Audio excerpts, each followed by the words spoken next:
The courtroom was a pressure cooker.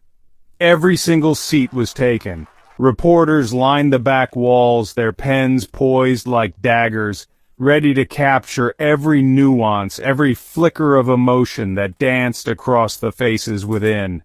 The air itself felt heavy, thick with anticipation and unspoken anxieties. Sunlight struggled to pierce the tall arched windows, casting long, somber shadows that seemed to deepen the already palpable tension. This was not just any trial, this was a spectacle, a public dissection of a life lived in the blinding glare of fame. The silence was a fragile thing, easily shattered. At the center of it all sat Rex Rhythm Marlowe, the music superstar.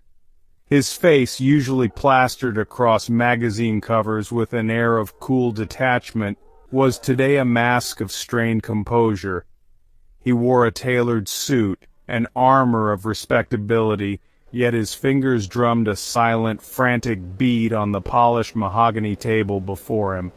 His eyes, normally sparkling with a charismatic glint, darted nervously around the room, betraying an inner turmoil that no expensive fabric could conceal. The weight of the world, or at least his world, seemed to rest squarely on his shoulders, pressing down, threatening to crush him. The case revolved around accusations of slander, a bitter dispute with a former manager now turned accuser. Millions of dollars hung in the balance, a sum that could make or break fortunes. But it was more than just money at stake here. Reputation, legacy, the very essence of Rex Marlowe's carefully constructed public persona was on trial. Each tick of the ornate courtroom clock sounded like a hammer blow, marking the slow, agonizing passage of time leading towards an unknown, potentially devastating revelation. The whispers had been circulating for weeks, rumors of a secret that could unravel everything. The prosecuting attorney, a woman with a steely gaze and a reputation for relentless pursuit, exuded an unnerving confidence. She moved with a quiet precision, her every gesture calculated, her voice calm yet carrying an undercurrent of impending doom. She had hinted at irrefutable evidence, a piece of the puzzle that would change the entire landscape of the trial.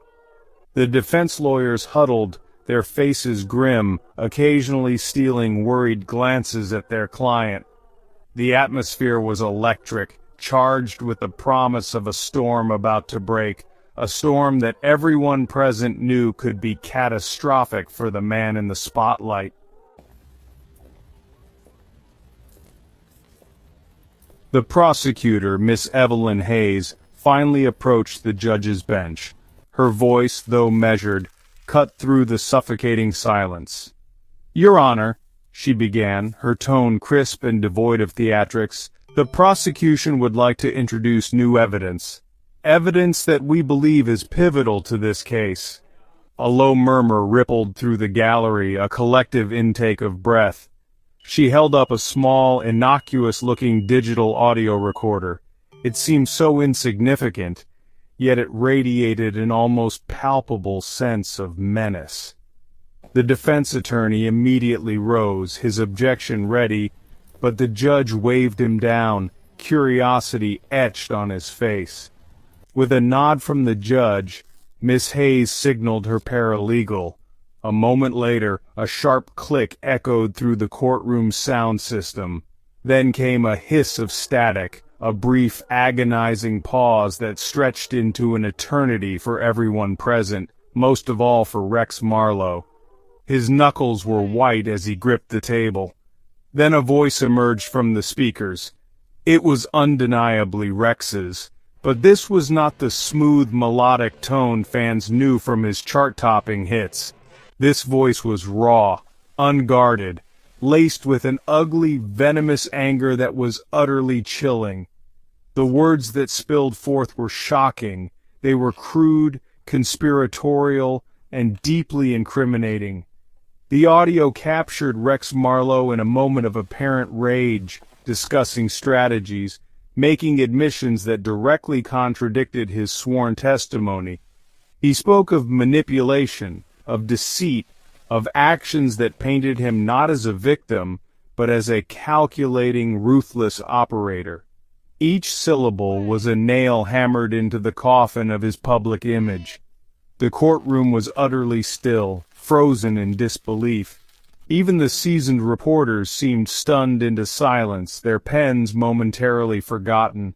Rex Marlowe's face, already pale, turned ashen. His eyes, wide with a dawning horror, darted towards his lead counsel, a silent, desperate plea etched upon his features. His composure began to visibly crack.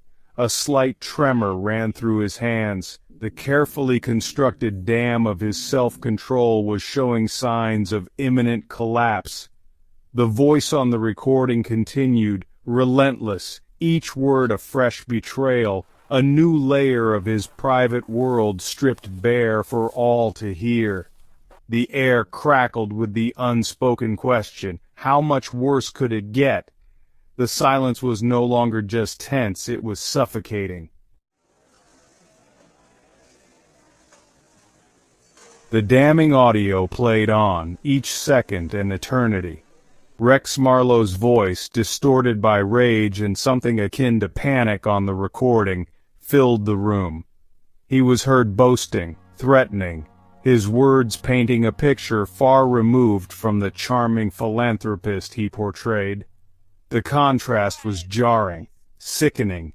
His carefully cultivated image, built over years of meticulous public relations and chart success, was not just cracking, it was visibly disintegrating before the horrified eyes of the jury, the press, and his remaining devoted fans. He looked like a man watching his own ghost.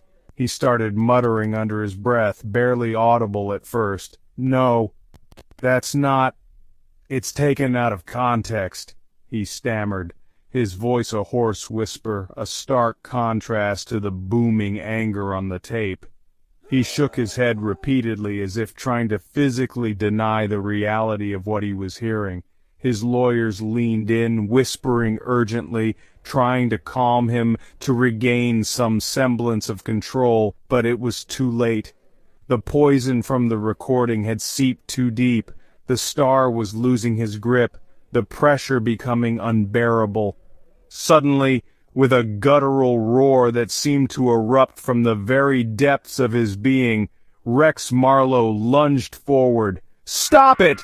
Turn it off!" he screamed, his voice raw with fury and desperation.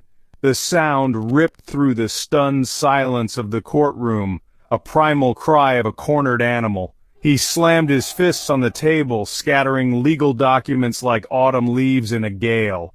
Pandemonium erupted. Gasps and shouts filled the air. His lawyers grabbed at his arms, attempting to restrain him, their faces masks of alarm and dismay. The judge, startled from his own shock, began banging his gavel with furious intensity. "Order! Order in the court!" he bellowed, his voice struggling to cut through the sudden din. Court officers moved swiftly towards the defense table. Reporters surged forward, their cameras flashing incessantly, capturing the dramatic unraveling of a superstar. The scene descended into pure chaos, the controlled environment of the courtroom shattered by the raw, unfiltered emotion of a man pushed beyond his breaking point. The music star's carefully managed world had just imploded. Rex Marlowe was eventually wrestled back into his seat, his chest heaving, his face a contorted mask of rage, disbelief, and utter despair. The expensive suit was now rumpled, his tie askew, mirroring the disarray of his public and private life. Tears streamed down his cheeks, mingling with sweat, carving paths through his carefully applied television makeup. The mask was well and truly gone, revealing the raw, vulnerable, and perhaps deeply flawed human beneath the veneer of superstardom. He looked broken, a fallen idol amidst the wreckage of his own making. The audio recording had been abruptly silenced amidst the melee, but its damning contents hung heavy in the air, an invisible shroud over the courtroom. The words once spoken in secret now echoed in the minds of everyone present. They were undeniable, seared into the collective memory of the trial. Miss Hayes, the prosecuting attorney, stood calmly amidst the receding chaos, a faint, almost imperceptible smile playing on her lips. Her bombshell had not just landed, it had detonated with spectacular, devastating effect. The defense team looked shell-shocked, their strategy in tatters. The judge, his face grim, finally managed to restore a semblance of order after several tense minutes. His voice, when he spoke, was laced with stern disapproval. "This court will take a recess," he announced, his gaze sweeping over the stunned faces.